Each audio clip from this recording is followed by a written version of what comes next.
Hi my families, இன்னைக்கு நாம அந்த ட்ராமாவோட நெக்ஸ்ட் 2 எபிசோடு தான் பார்க்க போகிறோம். ஓப்பனிங் சீன்லேயே பார்த்தீங்கன்னா நம்ம ஹீரோனை தான் காமிக்கிறாங்க. அவள் வந்து கீப்பை ஃபாலோ பண்ணிட்டு போயிட்டு இருக்கா போல. அவள் நேராக போயிட்டு அந்த கோஸ்டோட ஹஸ்பண்ட் கிட்ட தான் பேசிக்கிட்டு இருக்காங்க. இதை நம்ம ஹீரோனை தூரத்துல இருந்து பார்த்துக்கிட்டு இருக்க. அப்போ அந்த பொண்ணும் எனக்கு அந்த கிளிப்பு கிடைக்கவே மாட்டேங்குது, ரொம்ப நாளாக தேடிக்கிட்டு இருக்கேன் அப்படி மாதிரி சொல்ல. அப்போ அந்த ஹஸ்பண்டும் ஏண்டி உங்ககிட்ட அவ்வளோ பொருள் இருக்கு, எதுக்காக அந்த கிளிப்பே தேடுற அப்படிமா கேட்க. அப்போ அந்த பொண்ணும் என்ன மறந்துட்டீங்களா, அதில் தானே ஸ்லோ பாய்ச்சனை வச்சு உங்கள் ஒய்ஃபை கொஞ்சம் கொஞ்சமாக கொன்னீங்க, மறந்துட்டீங்களா என்ன அப்படிமா கேட்க. இதை கேட்ட அந்த ஹஸ்பண்டும் இப்போ எதுக்காக இதை பற்றிலாம் பேசிக்கிட்டு இருக்க அப்படிமா கேட்க. அப்போ அந்த பொண்ணும் சரி அதெல்லாம் இருந்துட்டு போட்டோம், உங்கள் ஒய்ஃபு உயிரோட இருக்கிற வரைக்கும் சொல்லிக்கிட்டு இருந்தீங்க இன்னைக்கு பண்ணலாம் நாளைக்கு பண்ணலான்னு சொல்லிட்டு.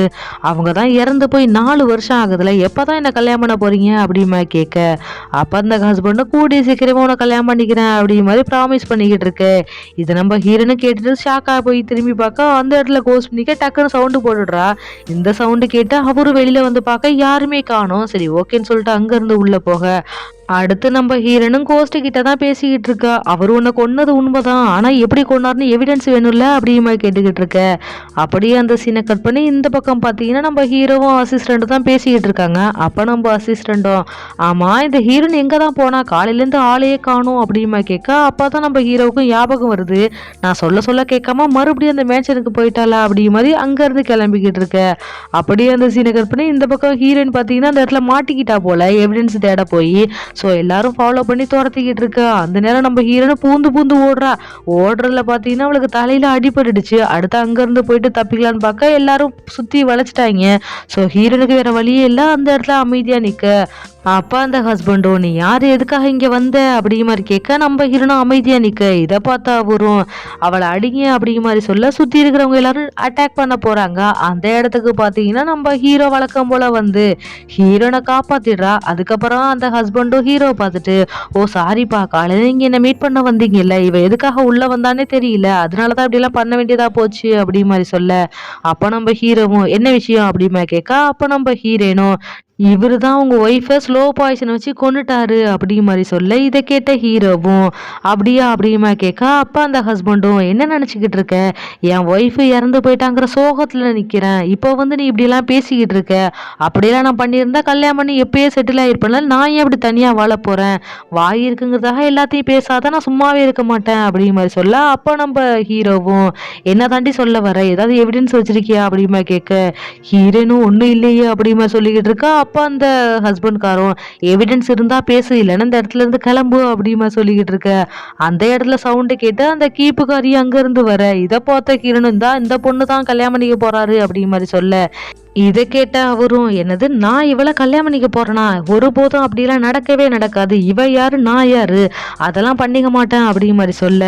அப்போ அந்த பொண்ணு இதெல்லாம் கேட்டு அட பாவி மனுஷா, கொஞ்ச நேரத்துக்கு முன்னாடி வரைக்கும் என்னை கல்யாணம் பண்ணிக்கிறதா சொன்னியே, என்னை கல்யாணம் பண்ணிக்கிறதுக்காக தானே உன் ஒய்ஃபை வரைக்கும் கொண்டா, இப்போ எதுக்காக பண்ண முடியாதுன்னு சொல்ற அப்படிமா கேட்க.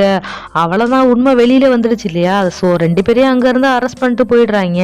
அடுத்து நம்ம ஹீரோனா அந்த கிளிப்பை கொண்டு போய் இந்த பேய்கிட்ட கொடுக்க. அந்த பேயும் சந்தோஷமா அங்கேருந்து போயிடுது. அடுத்து நம்ம ஹீரோவும் ஹீரோனா அங்கேருந்து மேன்ஷனுக்கு தான் வராங்க. அப்போ நம்ம ஹீரோவும் ஹீரோனுக்கு தான் அடிபட்டிருக்கு இல்லையா, அதை பார்த்துட்டு இனிமேல் அடிபடாமல் பார்த்துக்க அப்படிமா சொல்லிட்டு அங்கேருந்து மருந்து எடுத்துகிட்டு வந்து கொடுக்க. அப்போ நம்ம ஹீரோனும் பாவமாக பார்க்க. இதை பார்த்த ஹீரோவுக்கும் ஒரு மாதிரி கஷ்டமாக போயிடுது.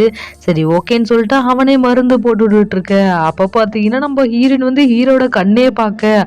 அவன் கண்ணே என்னன்னா நேராக ஹீரோனோட லிப்ஸுக்கு தான் போகுது. இதை பார்த்தா அவனுக்கு ஐயோ என்ன காரியம் பண்ணுறோன்னு சொல்லிட்டு அந்த மருந்து அவகிட்டே கொடுத்து நீனே போட்டுக்க அப்படி மாதிரி சொல்ல. இதை பார்த்த ஹீரோனும் சரி நீங்கள் மருந்து போட்டதெல்லாம் போதும், அப்புறமா நான் பார்த்துக்கிறேன், இந்தாங்க இந்த கேஸ் ஃபைல்லாம் படிங்க அப்படிமா சொல்லிட்டு கிட்டக்க வர. இதை பார்த்த ஹீரோவுக்கும் ஹார்ட் பீட் எகிற ஆரம்பிச்சிடுது. உடனே அவனும் என்னடா இவ கிட்டக்க வரேன்னு சொல்லிட்டு இங்கே பாருடி நான் இப்போ ரொம்ப டயர்டாக இருக்கேன், அப்புறமா படிச்சுக்கிறேன் அப்படி மாதிரி சொல்ல. இதை கேட்ட ஹீரோனும் என்னப்பா ஒரு கடவுளாக இருக்கிறீங்க டயர்டாக இருக்குலாம் சொல்கிறீங்க, அதெல்லாம் கூடாது அப்படி மாதிரி சொல்ல. அப்போ நம்ம ஹீரோவும் எனக்கு கண் இப்போ தானே கொஞ்சம் கொஞ்சமாக ரெக்கவர் ஆகுது, அதனால தான் ரொம்ப கண் வலிக்குது, ஸோ நீனே படி அப்படி மாதிரி சொல்ல. அப்போ நம்ம ஹீரோனும் பாவம் இல்லை, நீங்கள் என்னதான் கடவுளாக இருந்தாலும் கண்ணெல்லாம் உங்களுக்கும் வலிக்கும்ல, நீங்கள் ஒன்றும் கவலைப்படாதீங்க, ஃப்யூச்சரில் இது மாதிரி எந்த பிரச்சனை வந்தாலும் நான் உங்கள் கூட இருந்து உங்களை பார்த்துப்பேன் அப்படிமா சொல்லிட்டு அவளும் அதை படிக்க ஸ்டார்ட் பண்ண. அப்போ நம்ம ஹீரோவும் இவ தான் சொல்லியிருப்பா இல்லையா ஃப்யூச்சரில் உங்களை நான் பார்த்துக்கிறேன்னு சொல்லிட்டு, அதை யோசிச்சு பார்த்துக்கிட்டே நம்ம ஹீரோனை ரசித்து பார்த்துக்கிட்டு இருக்க. அப்படியே அந்த சீனை கட் பண்ணி இந்த பக்கம் சென்னை தான் காமிக்கிறாங்க. அவன் ஹீரோனுக்காக கையில் ஒரு ஃப்ளாரோட வெயிட் பண்ணிக்கிட்டு இருக்க. இதை தூரத்துலேருந்து குயின்சியும் பார்த்துட்டு எவன் இன்னைக்கு வரான்னு பார்க்குறான், எவ்வளோ தைரியம் இருந்தால் என்ன கூப்பிடாம வேற எவ்வளோ கூப்பிட வந்திருப்பான், இன்னைக்கு அவளுக்கு இருக்கு அப்படி மாதிரி புலம்பிக்கிட்டே நிற்க. அப்படியே அந்த சீனை கட் பண்ணி இந்த பக்கம் பார்த்தீங்கன்னா நம்ம ஹீரோனு படித்து டயர்டாகி தூங்க ஆரம்பிச்சிட்டா போல. ஸோ நம்ம ஹீரோ இதை பார்த்துட்டு அவள் கையில் புக் இருக்கு இல்லையா, அதை எடுக்கலான்னு சொல்லிட்டு கிட்டக்க போக, அப்போ நம்ம ஹீரோட கையை பிடிச்சி வச்சுக்கிட்டு எங்கேயும் போகாதீங்க அப்படி மாதிரி சொல்ல, நம்ம ஹீரோவும் ஹீரோனே பார்த்துட்டு சிரிச்சிட்டு அப்போ தான் பார்க்குறான் அவனோட கண்ணு என்னன்னா வழக்கம் போல் அந்த லிப்ஸுக்கிட்டே போக ஆரம்பிச்சிடுது. சரி ஓகேன்னு சொல்லிட்டு நம்ம ஹீரோனை கிஸ் பண்ணுறதுக்காக கிட்டக்க போக, அந்த நேரம்னு பார்த்து நம்ம ஹீரோன் வச்சிருந்த புக்கு கீழே விழ டக்குன்னு ஹீரோவுக்கு நிதானம் வந்துருது. ஐயோ என்ன காரியம் பண்ண பார்த்தோம் அப்படின்னு சொல்லிட்டு அங்கிருந்து அவசர அவசரமா எழுந்து போக, இந்த சவுண்டு கேட்டு நம்ம ஹீரோன் கண் முழிச்சிடுறா. இவ வேக வேகமா போறத பார்த்துட்டு ஹீரோனு பின்னாடியே வந்துட்டு என்னாச்சு எங்க போறீங்க அப்படிமா கேட்க, அப்போ நம்ம ஹீரோவும் இப்போ எதுக்காக என்ன ஃபாலோ பண்ணி வர அப்படிமா கேட்க, ஹீரோனும் என்னப்பா நான் உங்களோட அசிஸ்டன்ட் ஆச்சுல்ல அப்புறம் உங்க கூட தானே வருவேன் அப்படிமா கேட்க, நம்ம ஹீரோவும் இவளை அப்படிமா சொல்லிட்டு அங்கிருந்து போக, அப்போ நம்ம ஹீரோனும் நீங்க கொடுத்த மருந்து நல்லாவே வேலை பார்த்துருக்குப்பா, இங்க பாருங்க எனக்கு சரியாயிடுச்சு அப்படிமா சொல்லிட்டு நம்ம ஹீரோட கிட்டக வந்து காமிக்க. அப்போ நம்ம ஹீரோவும் ஹீரோன்னு சிரிக்கிறத பார்த்துட்டு இப்போ எதுக்காக பல்ல காட்டுற அப்படிமா கேட்க, ஹீரோனுக்கு ஒண்ணுமே புரியல. அப்போ நம்ம ஹீரோவும் இந்த மாதிரி கிட்டக வந்து பேசாத, எப்போ என் பக்கத்துல இருந்தாலும் நிறைய பிரச்சனை உருவாகுது, உன்னனாலதான் எனக்கு பாதி நிம்மதியே இல்லாம போயிடுச்சு அப்படிமா சொல்லிட்டு இனிமே நான் ஃபாலோ பண்ணாத அப்படிமா சொல்லிட்டு அங்க இருந்து போக, இதை பார்த்த ஹீரோனும் இவருக்கு என்னாச்சு அப்படிமா யோசிச்சுக்கிட்டே ஐயோ இன்னைக்கு சென்னோட மீட்டிங் இருக்குல்ல நான் மறந்துட்டேனே அப்படிமா சொல்லிட்டு அங்கேருந்து சென்னை மீட் பண்ண போறா. ஸோ அப்படியே நைட் ஆயிடுது போல அந்த இடத்துக்கு நம்ம ஹீரோனும் வந்துட்டு சாரிப்பா அப்படிமா சொல்லிட்டு சென்னை பார்த்து சொல்ல, நம்ம சென்னும் பரவாயில்லன்னு சொல்லிக்கிட்டு இருக்கான். ஸோ இவங்களுடைய தூரத்துல இருந்து பேசிக்கிட்டு இருக்கதை பார்த்த குயின்சியும் நம்ம அசிஸ்டண்ட்டை திரும்பி பார்த்துட்டு ஏண்டி நான் அவளை விட அழகா தானே இருக்கேன், அப்புறம் எதுக்காக அவனுக்கு என்ன பிடிக்கலையா அப்படிமா கேட்டுக்கிட்டு இருக்க. அதே சமயம் இந்த பக்கம் சென்னும் ஃப்ளவரை கொடுத்து இந்தா உனக்காக தான் வாங்கிட்டு வந்தேன் அப்படி மாதிரி சொல்ல, அப்போ நம்ம ஹீரோனும் ரொம்ப அழகா இருக்கு தேங்க்ஸ் அப்படிமா சொல்லிக்கிட்டே இருக்க. அப்போ நம்ம சென்னும் சாரிப்பா அந்த போட்லாம் போயிடுச்சு இதுக்கப்புறம் ஒன்றும் பண்ண முடியாது அப்படி மாதிரி சொல்ல, ஹீரோனும் ரொம்ப லேட் ஆயிடுச்சுல என்ன மன்னிச்சுக்கோ என்னனாலதான் எல்லாமே அப்படி மாதிரி சொல்ல, அப்போ நம்ம சென்னும் சரி பரவாயில்லவா நம்ம வேற ஒரு இடத்துக்கு போகலாம் அப்படிமா சொல்லிட்டு அங்கேருந்து கிளம்பிக்கிட்டு இருக்க. அப்படியே அந்த சீனை கட் பண்ணி இந்த பக்கம் பார்த்தீங்கன்னா நம்ம அசிஸ்டண்ட்டை கொஞ்சம் கேஸ் ஃபைல்லாம் கொண்டாந்து கொடுத்து இது கவர்னர் உங்ககிட்ட கொடுக்க சொன்னாங்க அப்படி மாதிரி சொல்ல, அப்போ நம்ம ஹீரோவும் வை அந்த ஹீரோன் வருவா அவளை படிக்க சொல்லலாம் அப்படி மாதிரி சொல்ல, அப்போ அசிஸ்டண்ட்டும் ஏன்ப்பா உங்களுக்கு தான் கண்ணு சரியாயிட்டே அப்புறம் எதுக்காக அவள் படிக்கணும் அப்படிமா கேட்க, அப்போ நம்ம ஹீரோவும் ஏன் அவள் வேலை இல்லாமல் சும்மா தானே சுற்றிக்கிட்டு இருக்கா அவளே படிக்கட்டும் அப்படி மாதிரி சொல்ல, அப்போ நம்ம அசிஸ்டண்ட் சிரிச்சுக்கிட்டே ஓ அப்படி போகுதா கதை அப்படி மாதிரி, ஆமா இன்னைக்கு ஹீரோன் தான் சென்னு கூட மீட்டிங் போயிருக்காளே நீங்க மறந்துட்டீங்களா அவள் ஜாலியா இருப்பா தெரியுமா அப்படி மாதிரி சொல்ல, அப்போ நம்ம ஹீரோவும் அவ அங்கே போனா எனக்கு என்ன அப்படி மாதிரி சொல்லிட்டு எனக்கு ரொம்ப தலைவலிக்குது போயிட்டு டேப்லெட் எடுத்துட்டு வரியா அப்படிமா கேட்க, இவனும் போயிட்டு டேப்லெட்லாம் எடுத்து கொடுக்குறான். அடுத்து நம்ம அசிஸ்டன்ட்டும் கண்டிப்பா ஹீரோயின் அவளோட விஷயம் எழுதி அந்த லேம்ப்ல பறக்க விட்டுருப்பாள்ல அவளும் சென்னும் ரொம்ப ஹாப்பியா இருந்திருப்பாங்க அப்படி மாதிரி சொல்ல, அப்ப ஹீரோவும் ஹாப்பியாவா அவளா வாய்ப்பே இல்லை அவ இருக்கிற இடத்துல மனுஷனால இருக்க முடியுமா கண்டிப்பா பாதிலே ஓடி வந்திருப்பா அப்படி மாதிரி சொல்ல, அப்ப அசிஸ்டன்ட்டும் என்னமோ தெரியல போ ஆனா டிராகன் போட்டுனாவே ஜாலியா தான் இருக்கும் அந்த ஃபெஸ்டிவல்னா ஜாலியா என்ஜாய் பண்ணுவாங்க ஏன்னா இது வரைக்கும் அவ பார்த்துருக்கவும் மாட்டா அதனால ஃபன்னா தான் இருந்திருக்கும் நீங்க ஒன்றும் கவலைப்படாதீங்க அவ தான் அங்க இருக்கால அவ உங்க கூட இருந்தாதான் ஹாப்பியாவே இருக்க மாட்டீங்களா நீங்க நல்லா ரெஸ்ட் எடுங்க அப்படின்னு சொல்லிட்டு அங்க இருந்து போக, நம்ம ஹீரோவும் அவளுக்கு எவ்வளவு கொழுப்பு இங்க எனக்கு தலைவலியை உண்டு பண்ணி விட்டுட்டு அங்க போய் என்ஜாய் பண்ணிக்கிட்டு இருக்கா அப்படிங்கிற மாதிரி யோசிச்சுக்கிட்டே இருக்கான். இந்த பக்கம் பாத்தீங்கன்னா நம்ம சென்னு ஹீரோனை நடந்து வந்துகிட்டு இருக்க நம்ம குயின்சியும் ஃபாலோ பண்ணியே வந்துகிட்டு இருக்கா போல. அப்ப நம்ம ஹீரோனும் பரவாயில்ல சென்னு கூட எவ்வளவு ஒரு நல்ல மனுஷனா இருக்கிறான் ஆனா அந்த ஹீரோ பாரு எப்ப பார்த்தாலும் எரிஞ்சு விழுந்துகிட்டு இருக்கான் அப்படி மாதிரி யோசிச்சுக்கிட்டே நடந்து நடந்து போயிட்டு இருக்கு. அந்த நேரம் பாத்தீங்கன்னா உன்னை நிம்மதியா இருக்க விடுவனா அப்படிங்கிற மாதிரி ஒரு கோஸ்ட் வந்து நிக்க. இதை பார்த்த ஹீரோனா அலறி அடிச்சு போய் குதிக்க.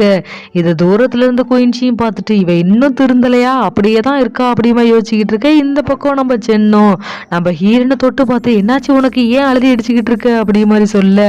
அப்ப அந்த கோஸ்ட் மறுபடியும் வந்து நிக்க. இதை பார்த்த ஹீரோனும் தயவு செஞ்சு அப்படி பண்ணாத அப்படி மாதிரி சொல்ல. நம்ம சென்னோம் அவன் தொட்டு பேசுறான் இல்லையா, ஸோ அதுதான் சொல்றா போலன்னு சொல்லிட்டு சாரி அப்படி மாதிரி சொல்ல. அப்போ நம்ம ஹீரோனும் சாரிப்பா நான் உன்னை எதுவும் சொல்ல வரல, எனக்கு கொஞ்சம் ஹாட்டா இருக்கு அவ்வளவுதான் அப்படி மாதிரி சொல்ல. நம்ம சென்னுக்கும் அவ வந்து தொட்டு பேசுறான் இல்லையா, அதனாலதான் ஹாட் ஆயிட்டா போலன்னு சொல்லிட்டு வெக்கப்பட்டு சிரிச்சுக்கிட்டே உனக்கு ஏதாவது வேணுமா அப்படிமா கேட்க. அப்ப நம்ம ஹீரோனா எனக்கு வேற ரைஸ் கேக் சாப்பிடணும்னு தோணுது அப்படி மாதிரி சொல்ல. அப்ப சென்னோ நான் போய் வாங்கிட்டு வரேன் அப்படிமா சொல்லிட்டு அங்க இருந்து போக. இதை நம்ம குயின்சி பார்த்துட்டு அசிஸ்டன்ட் கிட்ட கொஞ்சம் காசு எடுத்து கொடுத்து இங்க பாரு அவனுக்கு எக்காரணத்தை கொண்டு ரைஸ் கேக் கிடைக்கவே கூடாது, எல்லாத்தையும் நீ வாங்கிட்டு வந்துரு அப்படி மாதிரி சொல்ல. இவளும் சரி ஓகேன்னு சொல்லிட்டு அங்க இருந்து போக. அதே சமயம் நம்ம சென்னு போன கடையில இல்ல போல, சோ பக்கத்துல ஏதாவது இருக்கான்னு சொல்லிட்டு விசாரிச்சுக்கிட்டு இருக்க. அடுத்து பாத்தீங்கன்னா நம்ம சென்னு வாங்கிட்டு வந்துட்டான் போல. வந்து நம்ம ஹீரோனை தேட அவ ஒளிஞ்சிட்டு நிக்கிறா. இதை பார்த்த சென்னு என்ன ஆச்சுடி அப்படிமா கேட்டுட்டு அந்த ரைஸ் கேக்கை கொடுக்க. இதை நம்ம குயின்சியும் பார்த்துட்டு அசிஸ்டன்ட் பண்ணிக்கிட்ட ஏன்டி ஒரு மூட்டை நிறைய ரைஸ் கேக் வாங்கிட்டு வந்திருக்கா அப்புறம் எப்படி அவனுக்கு கிடைச்சிருச்சு அப்படிமா கேட்க. அப்ப அந்த அசிஸ்டன்ட் பொண்ணும் நான் போன கடையில மொத்தத்தையும் வாங்கிட்டு வந்துட்டான், அவன் வேற ஏதாவது கடைக்கு போயிருப்பான் போல அப்படி மாதிரி சொல்ல. குயின்சிக்கும் பயங்கர கோவமாகுது. அடுத்து நம்ம ஹீரோனை சென்னா அங்க இருந்து நடந்து போயிட்டே பேசிட்டு இருக்க. இதை குயின்சி பார்த்துட்டு இன்னும் கடுப்பாகிறா. அடுத்து மேனேஜர் கிட்ட வந்து டிராப் பண்ணிட்டான் போல. அப்ப நம்ம ஹீரோனை சென்னை பார்த்துட்டு நிஜமாவே சொல்றேன் இன்னைக்கு நான் ரொம்ப ரொம்ப ஹாப்பியா இருந்தேன், ரொம்ப ரொம்ப தேங்க்ஸ் அப்படி மாதிரி சொல்ல. அப்ப சென்னு நானும் தேங்க்ஸ் சொல்லணும், உங்ககிட்ட நான் ரொம்ப ஹாப்பியா இருந்தேன் அப்படி மாதிரி சொல்ல. ஹீரோனை அங்க இருந்து போயிடுறா. அடுத்து நம்ம சென்னும் அவளையே பார்த்துக்கிட்டு இருக்கு. இதை நம்ம அசிஸ்டன்ட்டும் பார்த்துட்டு பாத்தீங்களா அவன் எவ்வளவு ஒரு லவ்வா பார்த்துக்கிட்டு இருக்கான் அப்படி மாதிரி சொல்ல. குயின்சியும் ஏண்டி எரியிற நெருப்புல எண்ணெய் எடுத்து ஊத்துற, நானே கடுப்புல நிக்கிறேன் அங்கிட்டு ஓடி போயிடு அப்படி மாதிரி திட்டிக்கிட்டு இருக்க. அந்த நேரம் சென்னுக்கு வந்து மாஸ்டர் கிட்ட இருந்து என்னை பார்க்கவா அப்படி மாதிரி ஒரு மெசேஜ் வருது. ஸோ அங்க இருந்து அவன் போக இதை குயின்சியும் பார்த்துட்டு யாருக்கிட்ட இருந்து அவனுக்கு மெசேஜ் வந்துச்சு இப்போ எதுக்காக வேக வேகமா போறான் அப்படி மாதிரி யோசிச்சுக்கிட்டே நிக்க. அதே சமயம் இந்த பக்கம் சென்னும் மாஸ்டரை போய் பார்த்துட்டு என்னாச்சு அப்படிமா கேட்க.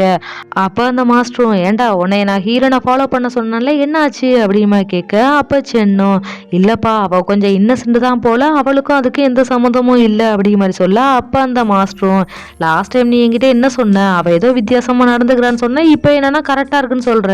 எனக்கு தெரிஞ்சு ஓ மனசுக்குள்ளதான் ஏதோ ஒரு ஃபீலிங்ஸ் வந்துருச்சுன்னு நினைக்கிறேன், அது எல்லாத்தையும் தூக்கி போட்டுட்டு நான் கொடுத்த வேலையை ஒழுங்கா பாரு அப்படி மாதிரி சொல்ல. சென்னும் சரி ஓகே அப்படி மாதிரி சொல்லிக்கிட்டு இருக்கான். அடுத்து அங்க இருந்து நேரம் மேன்ஷனுக்கு ரிட்டர்ன் வர. அந்த இடத்துல குயின்சி நிக்கிறா. இதை பார்த்த சென்னும் நீங்க என்ன பண்ற அப்படிமா கேட்க. அப்ப குயின்சியும் என்னப்பா நீங்க போயிட்டு வந்த வேலை யாருக்கும் தெரிஞ்சிடக்கூடாதுன்னு நினைச்சீங்க, நான் அந்த இடத்துல இருந்து பார்த்துட்டேனே அதனால பயப்படுறீங்களா அப்படிமா கேட்க. சென்னுக்கும் ஒன்றும் புரியல. உடனே நம்ம குயின்சியும் என்னப்பா மாட்டிக்கிட்டுன்னு பயப்படுறீங்களா என்ன அப்படிமா கேட்க. அப்போ நம்ம சென்னோம் நீங்க என்ன ஃபாலோ பண்றீங்களா, எவ்வளவு நேரமா ஃபாலோ பண்றீங்க அப்படிமா கேட்க. அப்ப குயின்சியும் நான் எவ்வளவு நேரமா ஃபாலோ பண்றேன் அப்படிங்கறதெல்லாம் முக்கியம் கிடையாது, இப்ப என்கிட்ட சொல்லி ஆகணும் நீ எங்க போயிட்டு இவ்வளவு லேட்டா இங்க வர அப்படிமா கேட்க. அப்ப நம்ம சென்னோம் இங்க பாருங்க அது என்னோட பிரைவேட் விஷயம், அது நான் ஒரு இன்வெஸ்டிகேஷனுக்காக போயிட்டு வரேன், ஸோ அதெல்லாம் உங்ககிட்ட சொல்ல முடியாது அப்படி மாதிரி சொல்ல. அப்பதான் குயின்சிக்கு ஹீரோன் கூட போனது ஞாபகம் வருது. ஸோ அப்ப நீ அவ கூட போகணுங்கிறதுக்காக போகல, அவளை நீ இன்வெஸ்டிகேஷன் பண்றியா அப்படிமா கேட்க. சென்னுக்கும் வேற வழி இல்லாம ஆமா அப்படி மாதிரி சொல்ல. இதை கேட்ட குயின்ஸுக்கு ஒரே சந்தோஷமாயிடுது. ஸோ செம்ம ஜாலியா நம்ம சென்னை பார்த்துட்டு நீ ஒன்றும் கவலையே படாத, அவ என்னோட ஃப்ரெண்டு தான், அவளை பத்தின ஏதாவது இன்ஃபர்மேஷன் வேணும்னா என்கிட்டயே கேளு, ஆமா ஆமா எனக்கும் அப்பையிலேருந்து டவுட் இருக்குதான், அவளே வித்தியாசமா தான் நடந்துக்கிறா அப்படி மாதிரி சொல்ல. அப்ப சென்னோம் சரி ஓகே இது ரெண்டும் நமக்குள்ளே இருக்கட்டும் வேற யாருக்கிட்டையும் சொல்லிடாதீங்க அப்படி மாதிரி சொல்ல. குயின்சி ஓகே அப்படி மாதிரி சொல்லிட்டு அங்க இருந்து கிளம்ப. இதை நம்ம சென்னும் பார்த்துட்டு அப்பாடா நம்பிட்டா அப்படி மாதிரி யோசிச்சுக்கிட்டு இருக்கான். அதே சமயம் இந்த பக்கம் ஹீரோனும் அவ தான் ஒரு சின்ன ஒரு ஃபிளார் கொடுத்துருப்பாளா, அதை எடுத்துட்டு வந்து பாட்டில்ல போட்டுட்டு அங்கே வச்சுக்கிட்டு நின்றுகிட்டு இருக்கு. அந்த நேரம் தான் ஹீரோனுக்கு அந்த பேயை பார்த்ததுலாம் ஞாபகம் வருது. ஐயோ இங்க வரைக்கும் ஃபாலோ பண்ணி வந்துட்டா என்ன ஏதோ சவுண்ட் எல்லாம் கேட்குது அப்படி மாதிரி சொல்லிக்கிட்டு இருக்கா. அந்த நேரம் பாத்தீங்கன்னா ஜன்னல்ல யாரோ கல்ல விட்டு அடிக்கிற மாதிரி இருக்கு. இதை பார்த்த ஹீரோனு என்னாச்சு அப்படி மாதிரி இந்த ஜன்னலை ஓபன் பண்ணி பார்க்க. அந்த இடத்துல நம்ம ஹீரோ மரத்தை மேல ஏறி நின்றுகிட்டு இருக்கான். இதை பார்த்த ஹீரோனுக்கு பயங்கர ஷாக்கு. ஸோ இதோட இந்த இடத்துல எபிசோட முடிச்சிட்டாங்க. இதுக்கப்புறம் என்ன நடக்குதுங்கிறத நெக்ஸ்ட் எபிசோட்ல பாத்துடலாம். எப்போதும் போல இந்த வீடியோ உங்களுக்கு பிடிச்சிருந்துச்சுன்னா லைக் பண்ணுங்க, ஷேர் பண்ணுங்க, கமெண்ட் பண்ணுங்க, மறக்காம சப்ஸ்கிரைப் பண்ணி பக்கத்துல இருக்க பெல் ஐகானை கிளிக் பண்ணி வச்சுக்கோங்க. அப்பதான் நான் போடுற வீடியோஸோட நோட்டிபிகேஷன் உங்களுக்கு உடனே கொண்டே வரும். தேங்க்யூ. Tata bye bye.